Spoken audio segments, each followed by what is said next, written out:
அவர் யாரை விட பெரியவர்? Whom is he greater than? ఆయన ఎవరికంటే గొప్పవాడు?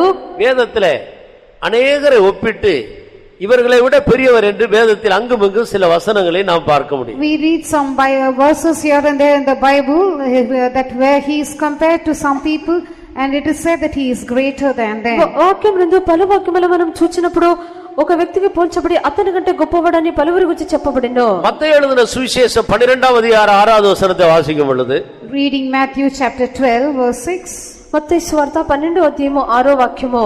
அந்த நாட்களிலே தேவாலயத்தை பார்த்து மனிதர்கள் பிரமித்துக் கொண்டிருந்தார்கள். During those days people wondered at the temple. ఆ యొక్క దినమునందు దేవాలయమును చూచి వారు విస్మయం పొందుచుండిరి.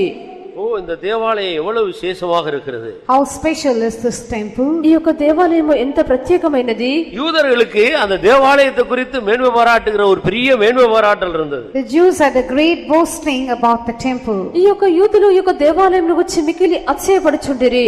எங்க போயிருந்தாலும் அவர்கள் அந்த தேவாலயத்துக்கு நேரதான் தங்களுடைய கண்களை திருப்புகிறார். Wherever they might go, they would turn their eyes towards that temple. వారు ఎక్కడికి వెళ్ళినప్పటికీ వారి యొక్క దేవాలయం వైపే వారు కన్నులెత్తుదురు. ஆனால் முழு உலகத்துக்கும் அந்த தேவாலயம் ஒரு பெரியதாக அன்றைக்கு வெளிப்பட்டு கொண்டிருந்தது.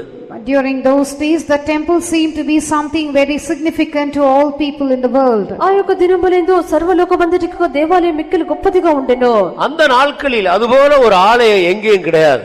During those days there was no such temple elsewhere. ఆ యొక్క దినములందు ఆ విధమైనటువంటి దేవాలయం మరి ఎక్కడ కూడా లేకుండెను. ஆனால் இயேசுவை குறித்து சொல்லப்பட்டது, இதோ தேவாலயத்திலும் பெரியவர் ஒருவர் இருக்கிறார். But concerning Jesus it was said, in this place is one greater than the temple. అయితే యేసును గురించి చెప్పబడి ఉన్నది దేవాలయము కంటే గొప్పవాడు.